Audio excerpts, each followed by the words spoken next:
Guys, today I witnessed the most insane Karen meltdown of my life. This HOA president showed up uninvited, started barking orders like she owned the place, and within minutes had escalated things to the point of calling the cops over a locked gate, my gate, on my land. Apparently being HOA president now comes with imaginary jurisdiction and a complete immunity to private property signs. What followed was so bizarre, I honestly thought I was on a hidden camera show. But nope, just another day in suburban nonsense. And trust me, it only got wilder from there. If your HOA's ever gone full dictator mode, drop a comment. I need to know I'm not the only one living next to the community enforcement squad with delusions of grandeur. Now let me take you back to how this whole circus started. My name is Wes Callahan, and 6 months ago I bought a 12-acre ranch in what I thought was the middle of nowhere, far enough from city drama to finally enjoy some peace and quiet. The property came with a beautiful old wooden gate, a weathered sign that read Callahan Ranch 1987, and the previous owner had left behind 3 gorgeous quarter horses that I'd fallen in love with immediately. I'd made my money in tech, saved up enough to retire early, and this ranch was supposed to be my sanctuary. The morning routine was simple: feed the horses, check the fence lines, and enjoy my coffee while watching the sunrise over the pasture. Life was perfect, or so I thought, until she showed up.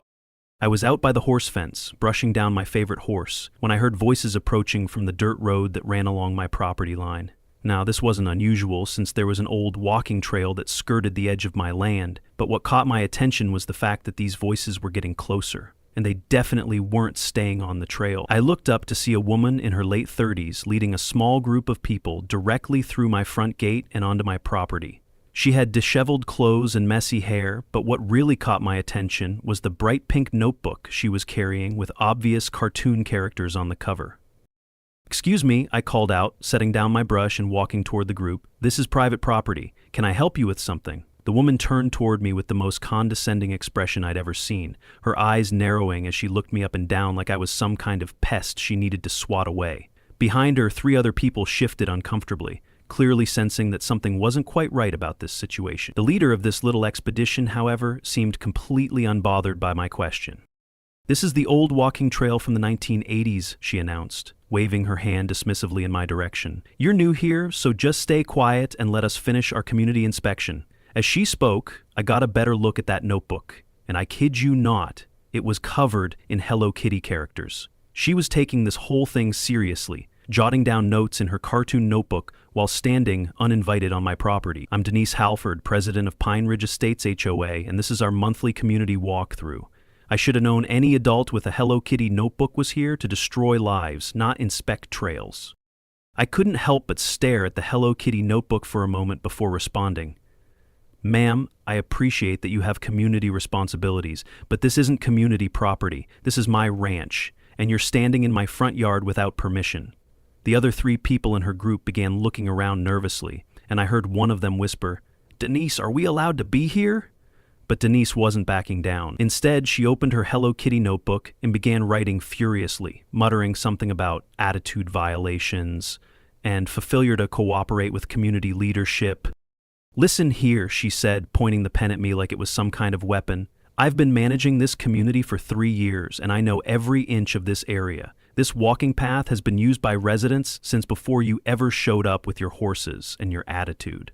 Her voice was rising now, and I could see a couple of my neighbors from down the road starting to peek out of their houses to see what the commotion was about. One of them, an elderly woman named Martha Elkins, who lived in the small house closest to my property, was standing by her fence, shaking her head with obvious exasperation.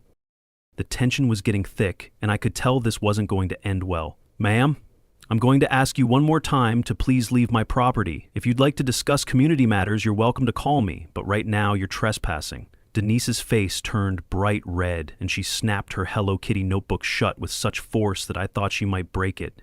"You'll regret arguing with the Hello Kitty president," she shouted, jabbing her finger in my direction. "Tomorrow you'll receive an official notice, and then we'll see how smart you think you are." With that, she spun around and marched back toward the road, her 3 followers trailing behind her like confused ducklings. I watched them go, noting how Denise's Hello Kitty notebook was flapping in the breeze as she gestured wildly, apparently giving her companions a lecture about difficult residents and proper community respect.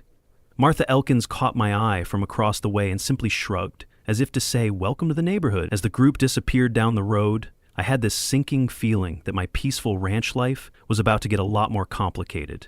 The way Denise had clutched that ridiculous notebook like it contained nuclear launch codes told me everything I needed to know about what I was dealing with. But Wes had no idea what Denise was planning next. The next morning, I was enjoying my usual coffee and sunrise routine when I heard the distinctive sound of footsteps crunching up my gravel driveway. Through the kitchen window, I could see the mail carrier approaching with what looked like an oversized envelope, definitely not the usual bills and catalogs. When I opened the door to greet him, he handed me a manila envelope with urgent HOA violation notice written across the front in red marker, with little hearts dotting the I's.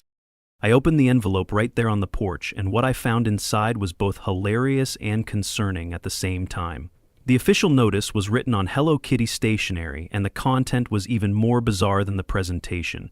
Dear Mr. Callahan, it began, "You have violated the community spirit by refusing to cooperate with the HOA management team. Each day you block community access and show disrespect. Hurts our neighborhood's spirit. Fine. $1,000 per day starting today. Payment due within 5 business days." The whole thing was signed with a flourish.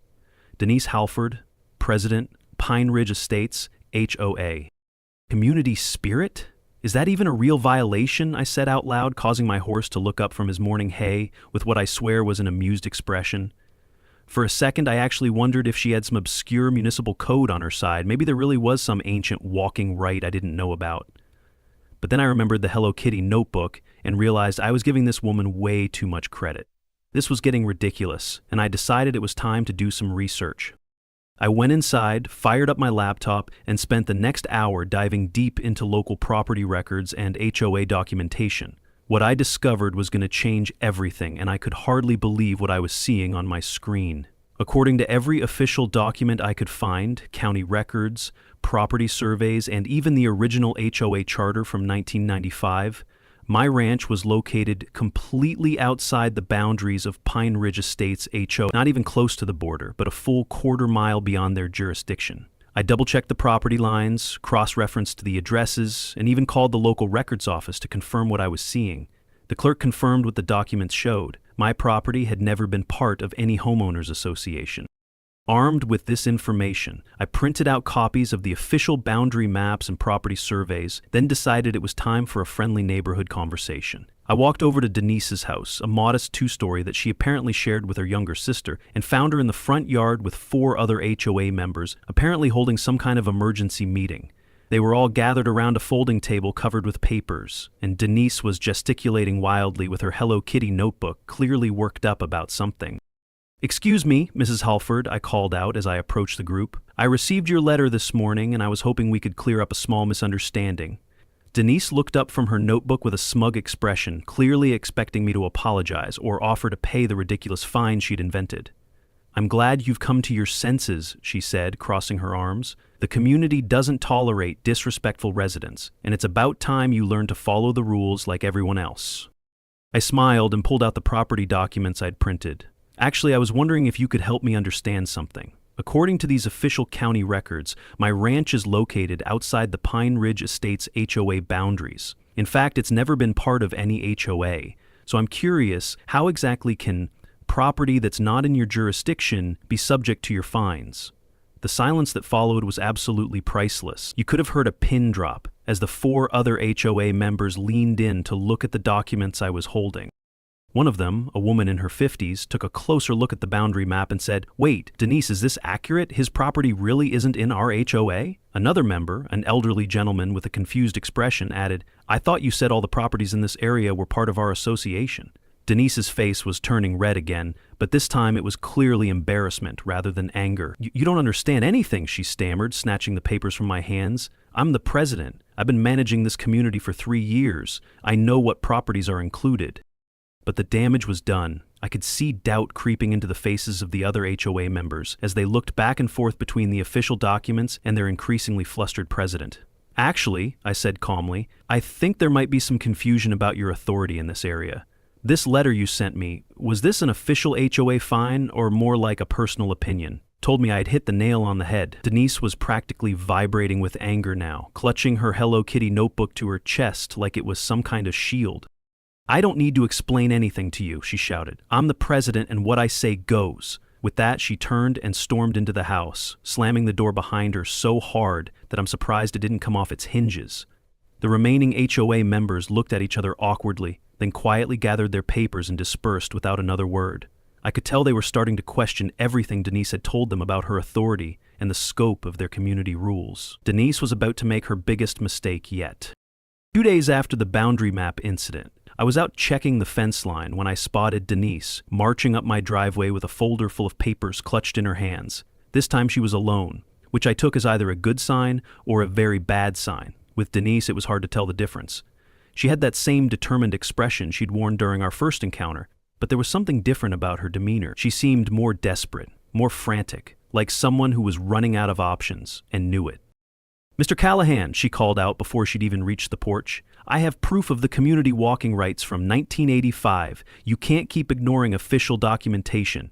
She waved the folder in the air like it contained the secrets of the universe, and I could see that her hands were actually shaking slightly. When she got closer, I noticed that her clothes looked even more disheveled than usual, and her hair was escaping from its ponytail in wild wisps. I walked over to meet her, and she immediately thrust a stack of papers at me with the triumphant expression of someone who thinks they've just won the lottery. "Here," she announced. "This is the official easement documentation that gives the community walking rights through your property. It's been in effect since 1985, before you ever bought this place." I took the papers and immediately noticed several things that made my eyebrows raise. First, the documents appeared to be printed on different types of paper. Second, the fonts were inconsistent, with some sections in Times New Roman and others in Comic Sans. But the real giveaway was the letterhead, which read Pine Ridge HAO instead of Pine Ridge HOA. Either their legal department had made a pretty significant typo, or someone had been doing some creative document editing at home.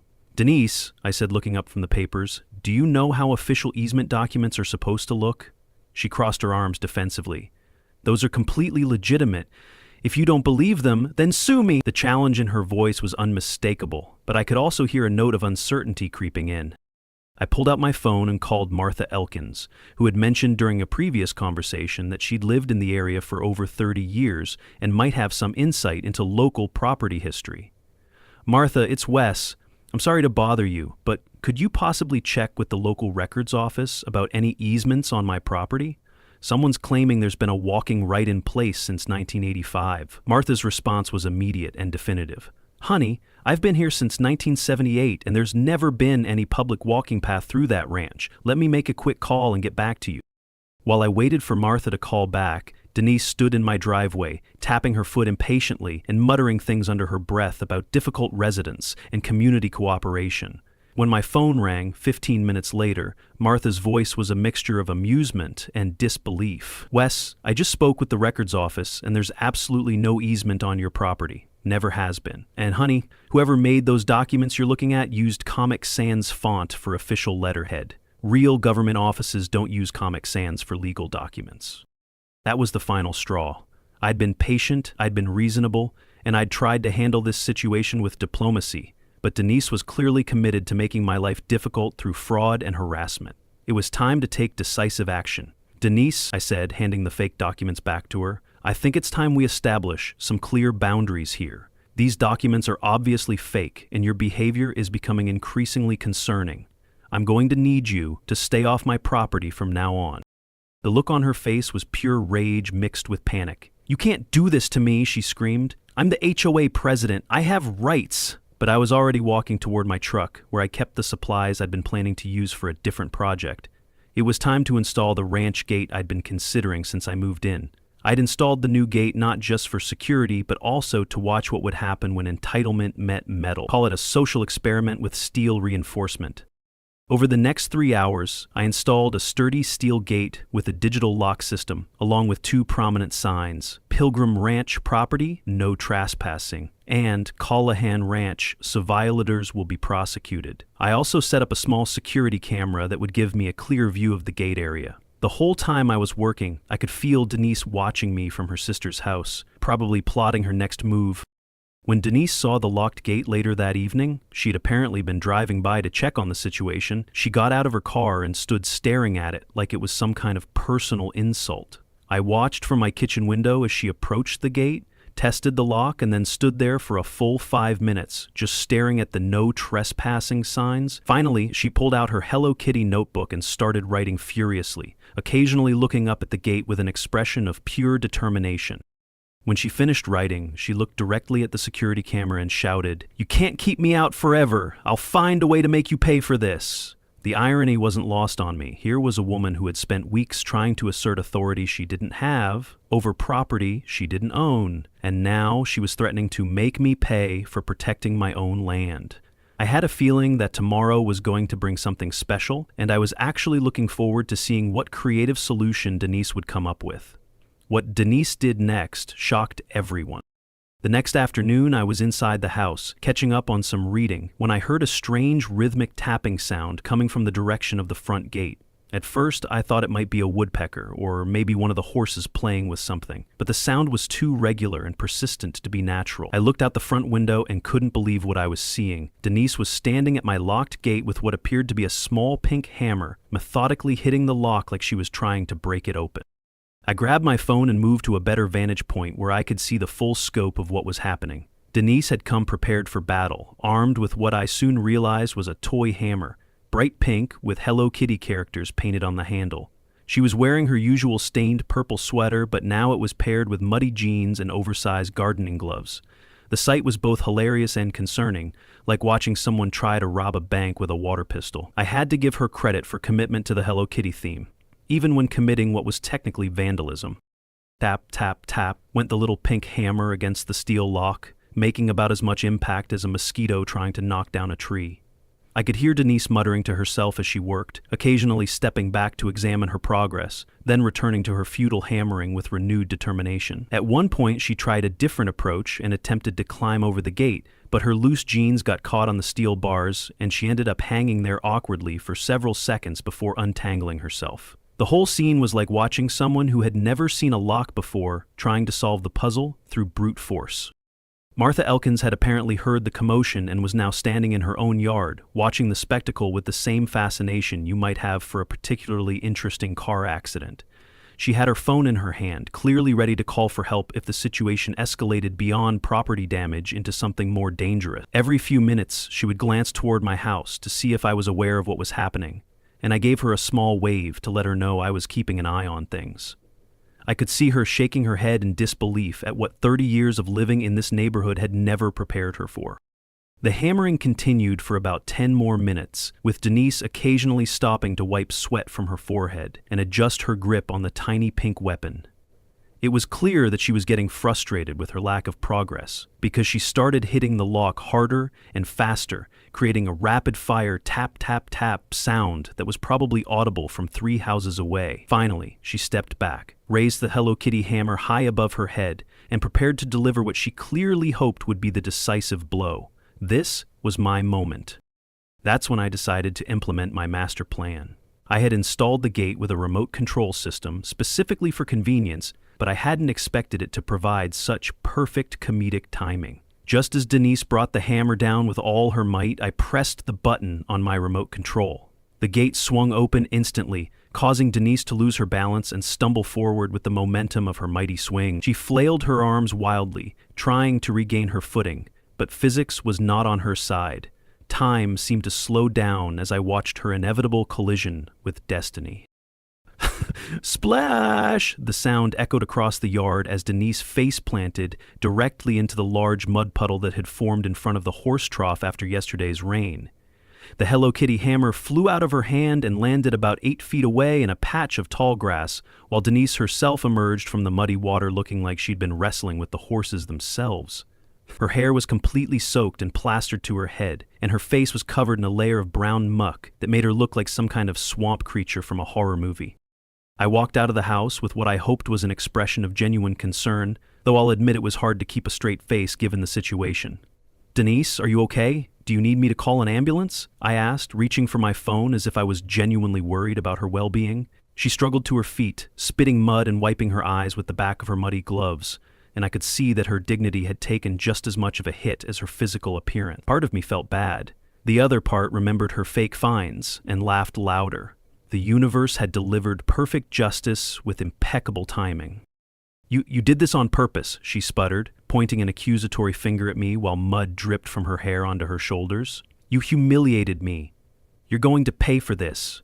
Martha had moved closer to the fence line and was now clearly struggling not to laugh at the spectacle. Denise, she called out in a voice that was trying very hard to sound sympathetic, maybe you should go home and get cleaned up. You've got mud in places that probably shouldn't have mud. I could see Martha covering her mouth with her hand, desperately trying to maintain some semblance of neighborly decorum.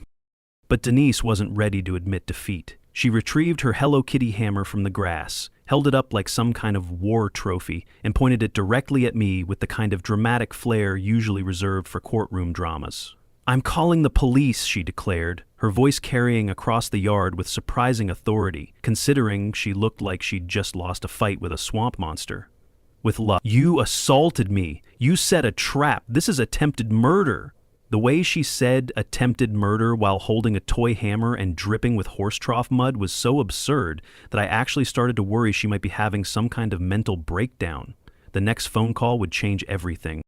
20 minutes after the mud puddle incident, I was inside cleaning up when I heard Denise's voice carrying across the yard from her sister's house. She was clearly on the phone with someone, and her voice had taken on a completely different tone. Gone was the aggressive HOA president, replaced by what sounded like a frightened victim seeking help. I moved to my front window where I could hear more clearly, and what I heard made me realize that this situation was about to escalate far beyond neighborhood drama.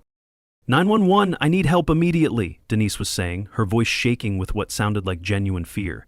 My neighbor threatened me with a weapon and set up a trap that caused me to fall and injure myself. He's blocking public access with an illegal gate, and when I tried to use the community walking path, he attacked me. I could only hear one side of the conversation, but it was clear that she was painting a very different picture of what had just happened. The desperation in her voice was unmistakable. This wasn't just about winning an argument anymore. This was about a woman who had built her entire identity around being an HOA president and was now watching that identity crumble. The emergency operator must have asked for more details because Denise continued with increasing urgency. He's been harassing me for weeks. I am the HOA president and he refuses to follow community rules. Today he set up some kind of booby trap that made me fall into a mud pit and I think I might have a concussion. From my window I could see her pacing back and forth in her sister's yard, still covered in mud, but gesticulating wildly as she spoke. Her purple sweater was leaving muddy handprints on everything she touched, and her hair was still dripping dirty water onto the ground. I realized that I needed to be prepared for what was coming, so I called Martha immediately. Martha, I think Denise just called the police and told them I attacked her. You saw what really happened, right? Martha's response was both reassuring and concerning. Honey, I saw the whole thing. That woman tried to break your gate with a toy hammer and fell into a puddle when you opened it. But I also heard her on the phone, and she's telling a very different story. You better gather up any evidence you have because this is about to get serious. I spent the next 15 minutes preparing for what I knew would be a crucial conversation. I pulled the video footage from my security camera, printed out the property boundary documents I had shown the HOA members earlier, and gathered the fake easement papers that Denise had brought me. I also made sure I had the phone number for a local attorney ready, just in case things went sideways. The most important thing was to stay calm and let the facts speak for themselves. Within 20 minutes, I heard the unmistakable sound of a police cruiser coming up the road.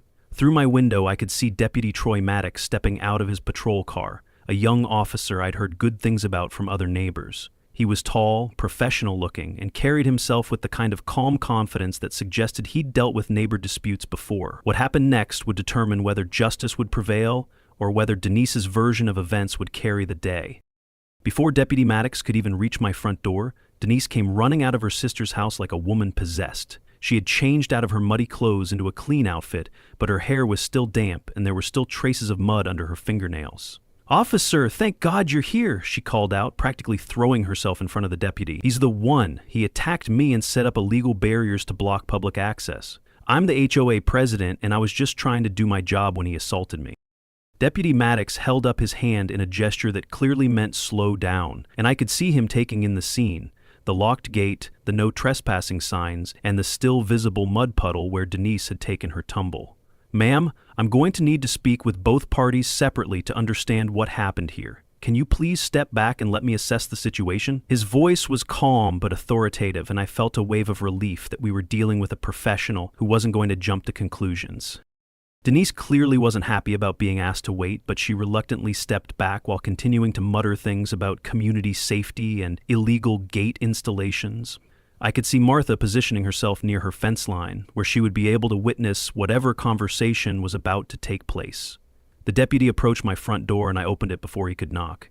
"Good afternoon, officer," I said, extending my hand. "I'm Wes Callahan, and I believe there's been some kind of misunderstanding about what happened here today." Deputy Maddox shook my hand and pulled out a small notebook. "Mr. Callahan, I've received a complaint that you threatened someone and set up some kind of trap that caused them to fall and injure themselves. The complainant also says you've illegally blocked public access. Can you tell me your version of what happened?"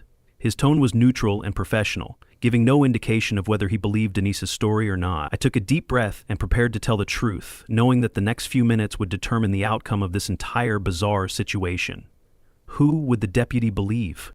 Deputy Troy Maddox stood on my front porch with his notebook ready, and I could see that he was taking this complaint seriously despite the unusual circumstances. Before I could say anything, however, Denise's voice rang out from across the yard where she was supposed to be waiting quietly.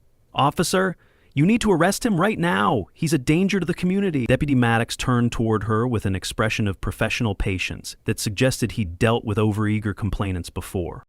"Ma'am, I asked you to wait while I speak with Mr. Callahan. I need to hear each side of the story separately to conduct a proper investigation." His voice carried just enough authority to make it clear that interrupting again would not be wise, and Denise reluctantly closed her mouth, though I could see her practically vibrating with the effort of staying quiet.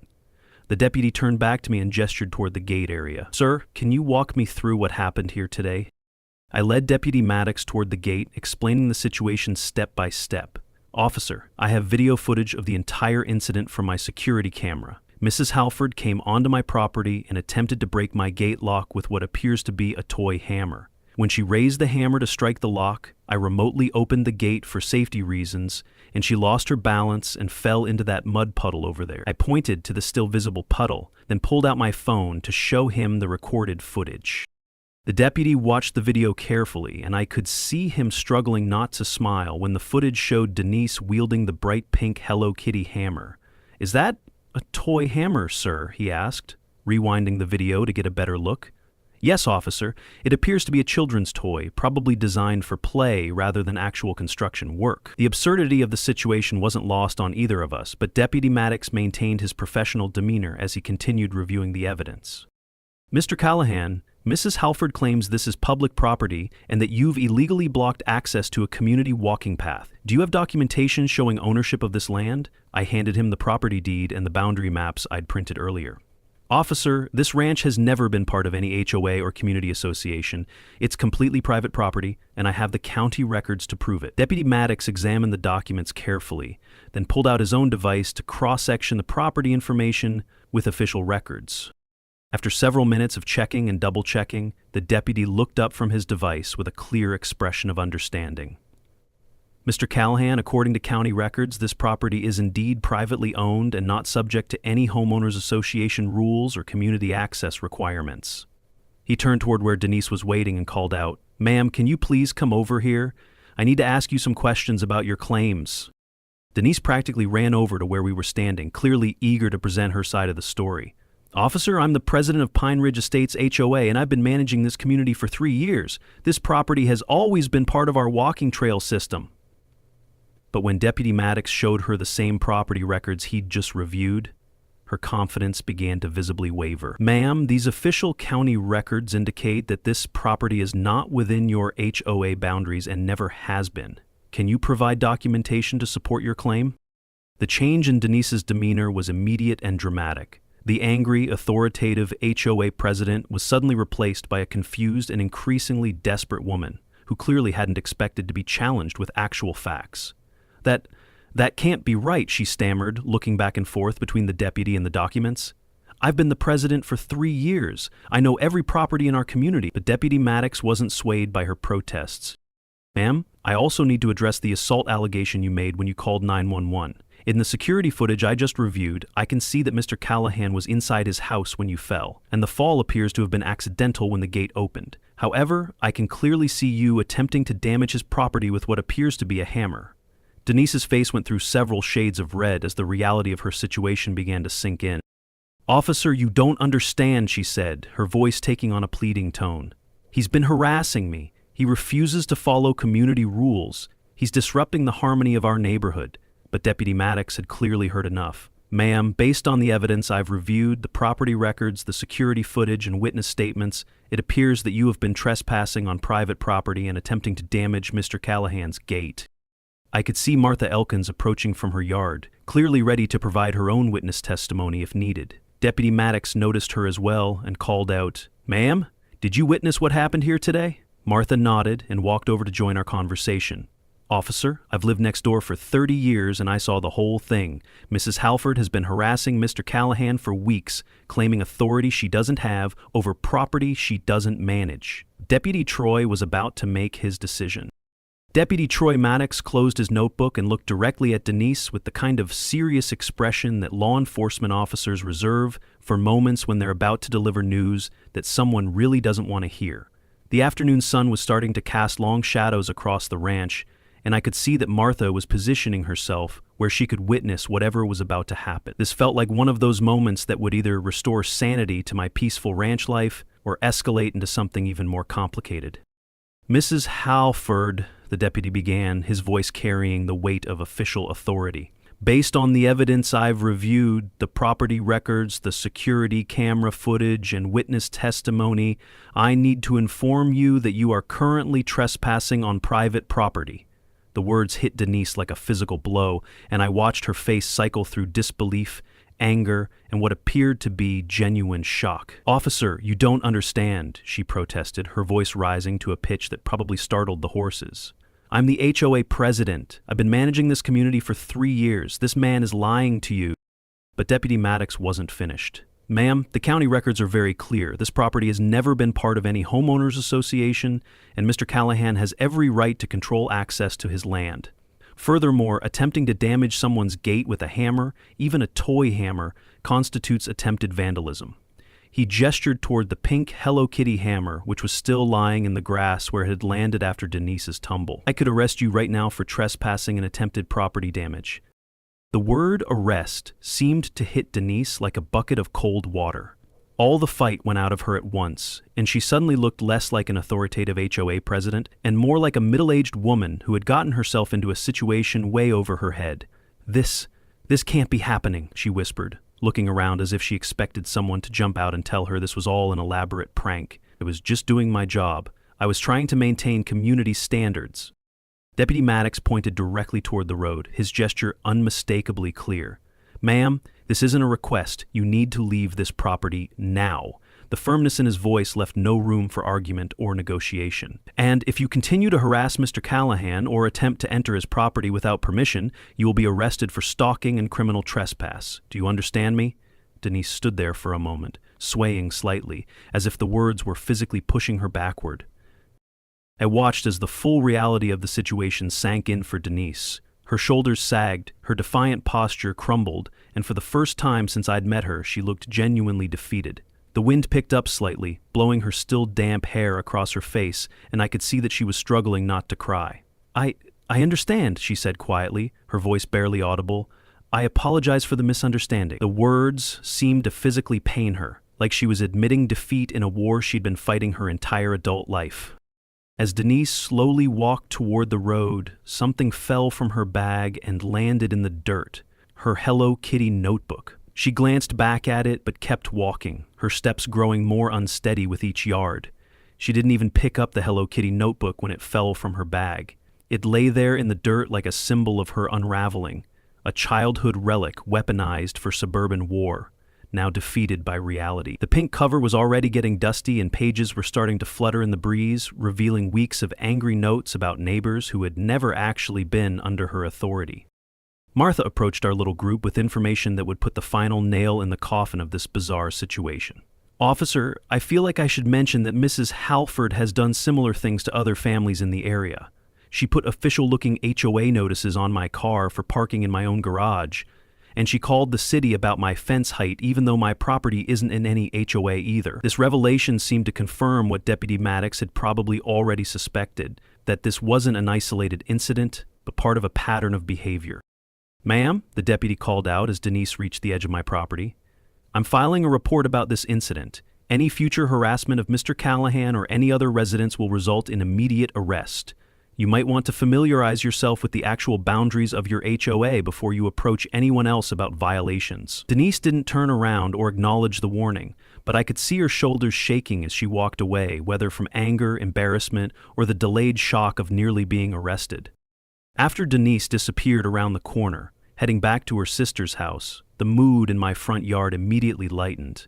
Deputy Maddox turned to me with something approaching a smile. "Mr. Callahan, you handled this situation very professionally. Not everyone would have been so patient with that level of harassment." I thanked him for his thorough investigation and fair handling of what could have been a much more complicated situation. Funny how a clipboard and a fake title could turn a neighbor into a tyrant. It wasn't about rules, it was about control, and sometimes the smallest crowns create the worst kings. Within an hour of the deputy's departure, I had several visits from neighbors who wanted to apologize for Denise's behavior. Apparently, word of the incident had spread quickly through the neighborhood, and several residents had come forward with their own stories of questionable demands and fake violations from their now former president.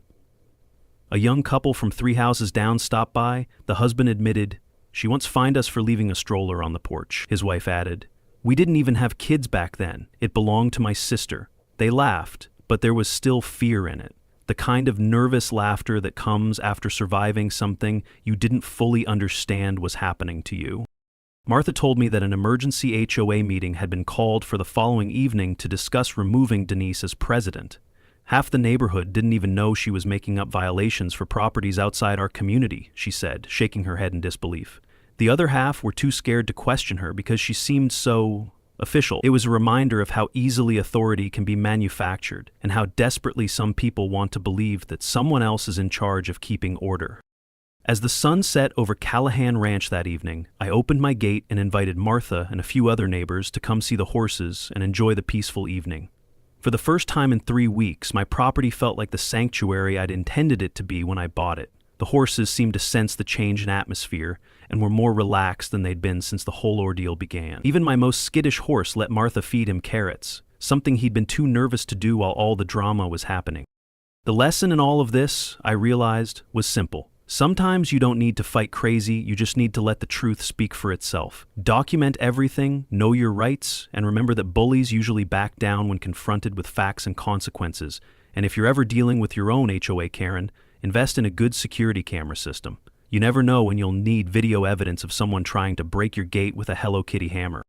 That night, I took down one of the no trespassing signs, not because I no longer valued boundaries, but because peace doesn't mean isolation. It just means knowing who's worth opening the gate for. As for Denise, I heard through the neighborhood grapevine that she moved out of her sister's house the following month, presumably to find a new community where she could start fresh.